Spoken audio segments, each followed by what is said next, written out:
With the NFL draft, the distant memory, and almost all key free agents finding a home, we'll provide our 2023 NFL team power rankings, counting down from 32 to 1. In this video, we'll reveal the 32 through 25, all the teams you should pick against in NFL survivor polls, and it's all coming up next.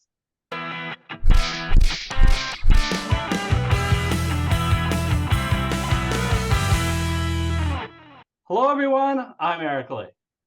And I'm Michael Wiley. And I'm Gary Kurtzman. And we collectively, at least for this show, are the Fantasy Football Consultants. And today we got something special for you. We are going to help you nail down that survivor strategy. Which team should you pick against? We are going to talk about teams ranked 25 to 32, the bottom 8 teams, the ones that you want to pick, whatever football teams are playing these teams. I think this is going to be a great show. And Eric, would you like to kick us off with who is the absolute bottom of the barrel? All right, the combined list that we put together at number 32 is the Arizona Cardinals. This team has lost 17 of their last 22 games and seem absolutely committed to maximize their future versus their past. J.J. Watt and Zach Allen are gone. They released Deshaun Hopkins. A.J. Green is gone. Michael, what do you think about these Cardinals? You agree with me that they are the worst in the NFL? I do agree. Kyler Murray's out. Colt McCoy is not the recipe for success over there. DeAndre Hopkins mentioned is moved away. They probably just didn't want to pay for him. They are playing for next year or even the next year after that. Not a big fan of what Arizona is going to accomplish this year. Michael, I think you made such a good point about Kyler Murray because in NFL survivor polls really pick against Arizona early on before Murray comes back from his injury. Gary, it's not like you like the Cardinals, but you didn't have them dead last. You have anything to say to defend this team? Well, first, I think I might just pile on real briefly. The fact of the matter is that if they can do poorly enough, they're going to get not one, but 2 top 5 picks in next year's NFL draft. You always hate to use the word tank. My dad always said that, NFL or sports teams never tank. But then again, he also told me that Santa Claus and the Easter Bunny were real. So he's suspect.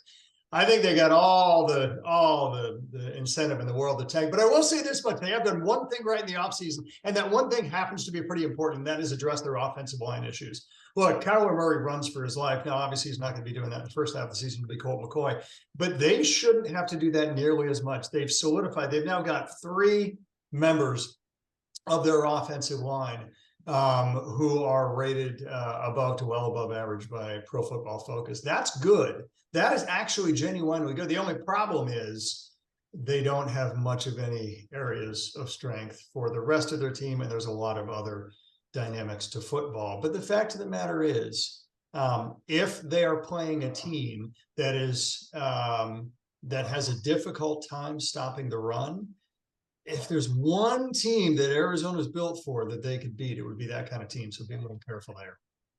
Fair enough. At number 31, it's hard to believe it's saying this, the LA Rams. They were 5-12 last year, the worst record ever by a defending Super Bowl champ. Michael, LA Rams, I know you have some family members who like them. What do you see this year for them? Sean McVay he's shown flashes of being a special talent. Sometimes people think he can be a little too cute with what he tries to do. They have Matthew Stafford. They're going to have Cooper Kupp out there on the field.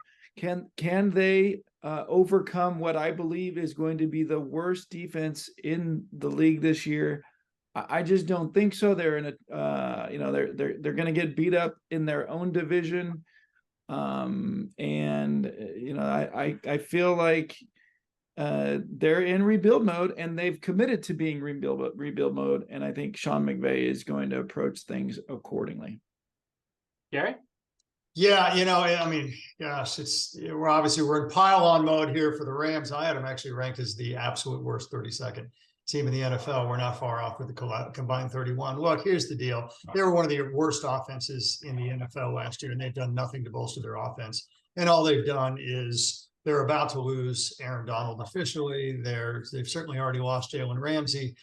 They're dismantling anybody who was worth their salt and paid any kind of money on defense that was below average even to begin with last year. I think they're going to be one of the bottom offense, one of the bottom defense. It's just not a recipe to win any games. Yeah, in addition to Jalen Ramsey, as Gary said, they lost Bobby Wagner. They lost their Pro Bowl kicker, Matt Gay, their safeties, Taylor Rapp and Nick Scott. Allen Robinson is gone. But here's the thing. They didn't replace any of them. There was no signings or big name guys that they brought in to replace them. I just think about going to Hollywood studios where you see these buildings and it looks like, oh, this is a really nice building. It has Sean McVay, it has Aaron Donald, it has Cooper Kupp, and it has Matthew Stafford. But you go on the other side and it's nothing behind there. So LA Rams, 31 on our list. At 30 is the Indianapolis Colts. They were 4-12-1. You know, I feel like I should recuse myself from talking about the Colts because I just hate this team. When it comes to NFL Survivor, they have knocked me out so many different times. Last year, they tied Houston to start that knocked a lot of people out. And then they ended the season by losing to Houston. I don't know if you could ever rely on this team. I will just say one thing about this team that was really disappointing last year. They spent a lot of money on their offensive line, and they really struggled. They allowed the most sacks, second most sacks, 60 of anyone in the NFL. Gary, let's go to you. What do you think about the Colts? Eric, I don't like them a whole lot better than you do. Look, there's an answer to the trivia question. I should say they are the answer to the trivia question. What is the only NFL team that finished in the bottom 5 in defense and in offense? Oh, and by the way, why don't we just toss special teams in there too? Look, not the Arizona Cardinals, not the Rams. The only answer to that's the Indianapolis Colts. If they were to have big name free agent signings that I thought would really move the needle, that would be one thing. But the fact of the matter is they're committed to starting a rookie quarterback that most people rank outside of the top, 16 of NFL quarterbacks. Some rank outside the top 24. And he's going to be running an offense that finished almost dead last year. Their defense is not going to get materially better, at least not to date with any of their free agent signings. I just don't see any reason why I should believe in this team. Yeah, will they start? Let me ask you, Michael, do you think that they'll start? I think they'll start with Gardner Minshew, but before long, when it starts to get bad, and I think it will get bad, they'll switch to Anthony Richardson. And you tell me, he seems like he's very raw. Like 5 years from now, yeah, he could be great. But in his first season, he's got such little college experience. What's your thought? Yeah, no, I think you hit it right. I mean, I think I'm going to start with that Vikings-Colts game last year where the Colts were winning 33-0. And some guy put a huge bet on the Colts winning and lost like several $100,000, which is hilarious, by the way, because he was trying to win like 30 grand. I think this Anthony Richardson kid is the real deal and will be successful, but you said it correctly. As athletic as he is, he's still very raw at the quarterback position. I think the one bright spot to point out here is Shane Steichen, the new coach that they pulled over from the Eagles, who I think is a real talent and will work well with Anthony Richardson. I do agree it makes sense to start with Gardner Minshew just because you don't want Richardson to start in such a tough spot right out of the gate. But I see good things for these Colts if Steichen is the real deal long term, but not this year, not in 2023. All right, at number 29, we have the Houston Texans. They were 3-13-1 last year, a Hail Mary away from being the worst team in the NFL. And I actually will say, because I think the Bears had so many close games that they lost, they were the worst team in the NFL. And then on top of that, they traded away arguably their best player, at least their best offensive player in wide receiver Brandon Cooks.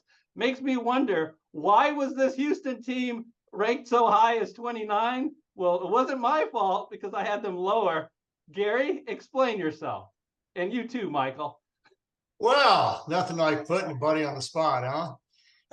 It's a tough spot to be in when you're trying to defend the Houston Texans. I will say that I had ranked them 25th, so it's not like I can issue any glowing reports here. Really, at the end of the day, what I'm thinking of is two things. One, they were better defensively than their record would suggest. Okay, their offense was terrible last year. Their defense was maybe a little bit less than middle of the road. And there's no, if anything, I would say with who they picked in the first round, of the draft, that their defense should get better because it pick number 3, they drafted an absolute defensive stalwart. They also helped tremendously with their offense with a second overall pick too. Anytime you have 2 of the top 3 picks in the draft, you got to expect some results. Now, I get it. Rookies. We talked about this with Anthony Richardson. They're not going to blossom right away. You guys are a little rosier on Anthony Richardson in general than I am, but we all agree that in the first year he's not going to be. So I get you could make the same argument with the Houston's first round draft picks, but when you're picked number 2 and 3 overall, you have an expectation to deliver right away. If they can do that, then this team should get even better, and I don't see any reason why they can't at least break out of the bottom 5. Yeah, I agree with that. I'm pretty excited about DeMeco Ryans being the new head coach over there. I kind of was surprised that they went so, I guess, risky with the trade of their 2024 draft pick for Will Anderson. I didn't think they needed to go that high for him. I think he's a great pick, but I just didn't think they needed to go that high for him. But he's certainly going to help that defense. And DeMeco Ryans is a defensive-minded guy. So that's great. I'm just not sure how much I believe in CJ Stroud. I guess I'm going a little bit early on the record there. I think he's super athletic. He's got a cannon of an arm. But he was obviously the number 1 pick. A lot of people think he's exciting. I don't see him making that kind of impact this year. I had him a little bit higher than, ranked where we ended up ranking this team overall, but not much, just a couple of spots. So it's going to be a rough year once again for Houston. It's nice for them to be in one of the weakest divisions in the NFL. But everybody knows Jacksonville's on the way up, and that's going to be tough for this Houston team. So I just would make the point that we've gone over Arizona, Rams, Indianapolis, and Houston. And me personally, those are the 4 teams I think in NFL Survivor. Track their schedules, follow them, plan to pick on them. Here on, I have a little bit less, confidence that they will be as bad. Would you guys share in that, or do you think you still have some people you should really be tracking to pick against? I agree. I'm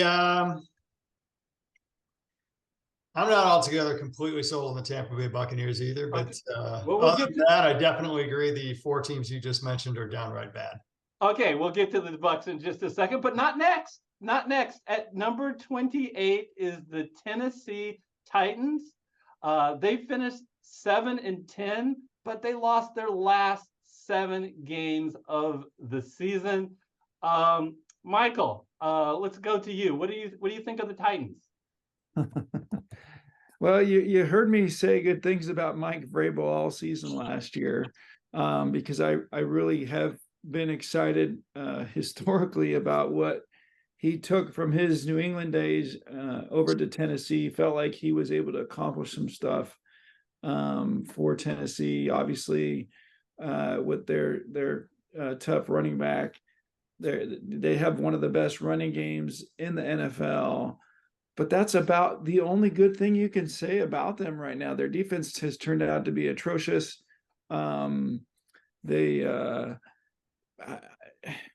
There's nothing I can say that's exciting me about the Tennessee Titans this year. So they're tempting to put in that last category, other than Mike Vrabel and obviously Derrick Henry.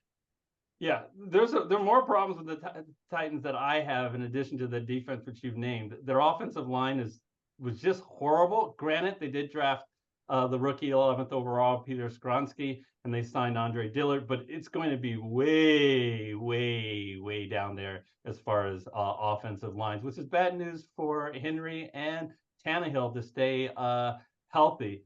As of today's date, I'm still waiting. They still have not addressed their wide receivers. They're going to really go in with this wide receiver group. So I just worry, Gary, that this is a team that could just give up and go to Will Levis midway through the season. What are your thoughts?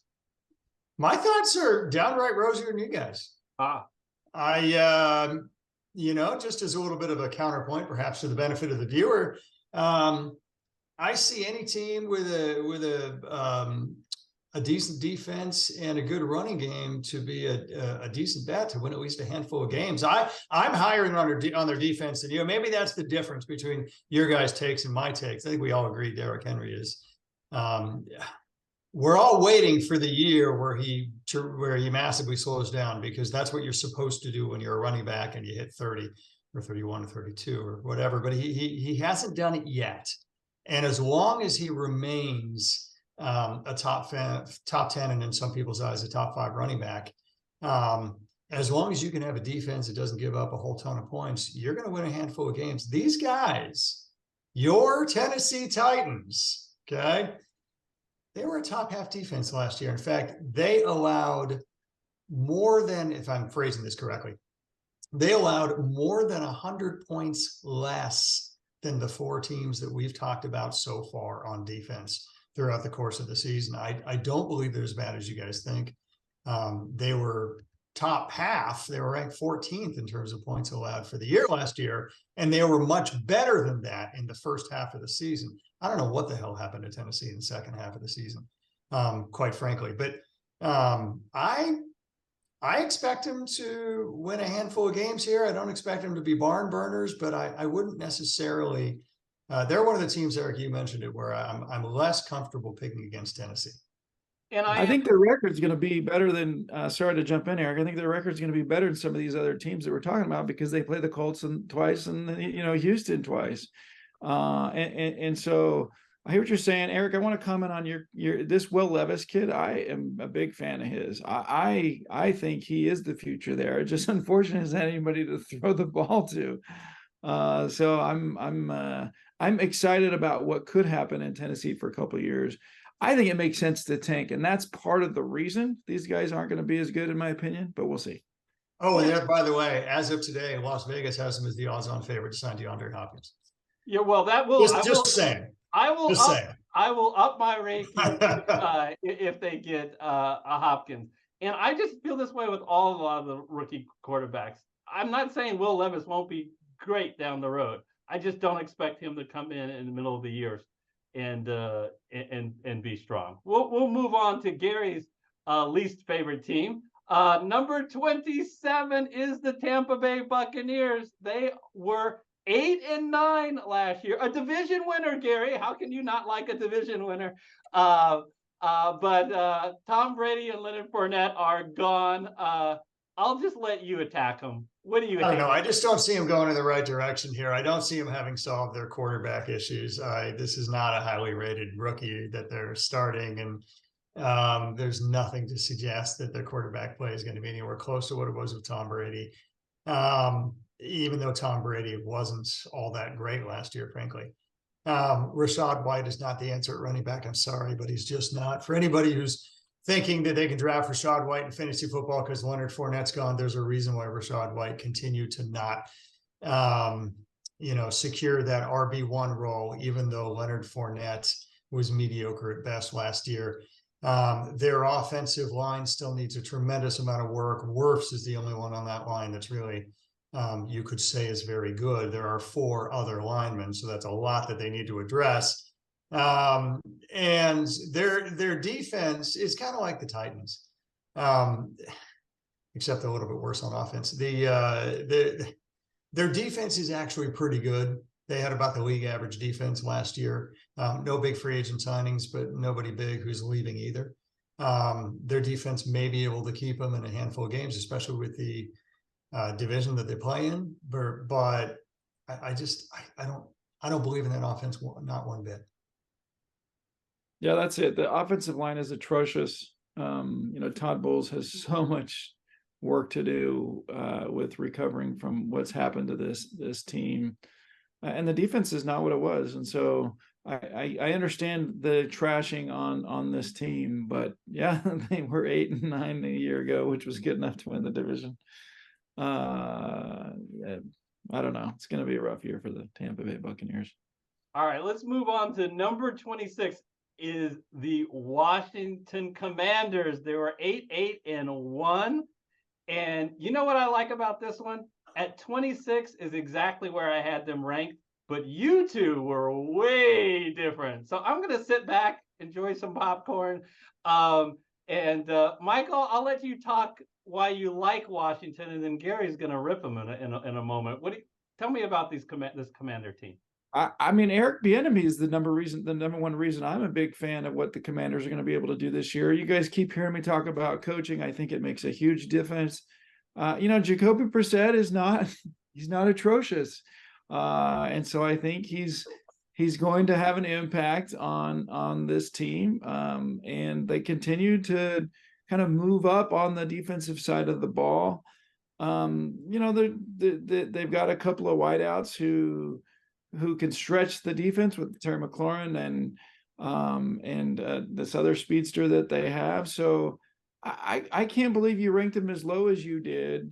I know that NFC East is kind of now the strong division in the NFC. So that kind of bodes poorly for Washington. But, I certainly don't think they're in the same category as these other teams that we've been talking about. Gary, what do you think? Can I just ask you a quick question on Michael? Do you think Jacoby Brissett will get the job over Sam Howell? I think so. I think that's how they're going to start it. He'll fit right into Eric Bieniemy's offense, at least how Eric Bieniemy has traditionally run his offense. So, yeah, I think so. Gary? I think it's tough to run an offense with Brissett or Howell. I think Brissett never made it with the New England Patriots. He could never get above the number 3 quarterback. He never made it with the Colts. He had every opportunity to do so, including a couple of pretty damn decent wide receivers and one of the best offensive line in football. Couldn't make it work there. I don't see any reason why he's going to make it work with the Washington Commanders. And Sam Howell, I think, is going to be the answer to the trivia question of who's not going to be playing in the NFL in 3 years. Honestly, I just don't see a whole lot to recommend it on the offensive side. Now, I grant you, I mean, Michael, you made great points. You really did. Terry McLaurin is a class wide receiver. He is a phenomenal wide receiver. And Jahan Dotson, the speech that you're referring to is, I don't know how I want to put this better than people think. He's good. He is legit good. That is going to be a dynamic duo if they can get somebody who can throw to him.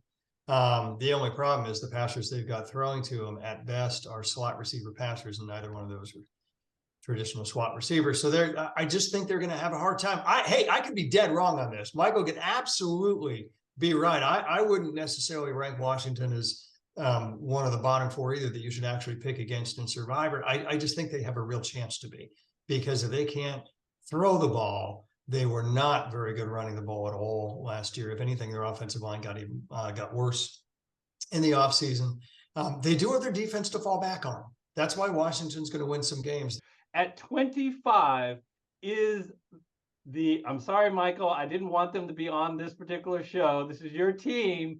The Las Vegas Raiders at 25, they were 6-11, but let me say this, 9 of their 11 losses were one score. So they were in a ton of their games. Michael, tell us about your team. Yeah, Josh McDaniels has been so disappointing to me. I was hoping that he would have, gleaned so much during his years with New England that he, would have brought some special ability to the Raiders. And I just feel like he's been a bad fit. And I'm not sure, Jimmy Garoppolo is the answer at the quarterback position. And so, the Raiders defense continues to kind of underperform.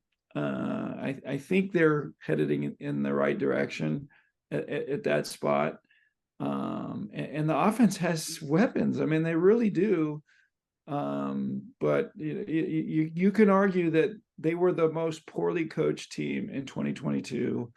maybe McDaniels will learn a few things that will make him a more capable coach. But if not, there's a reason why these guys are on the bubble of being in the worst, worst group. So it's disappointing, frustrating as a fan.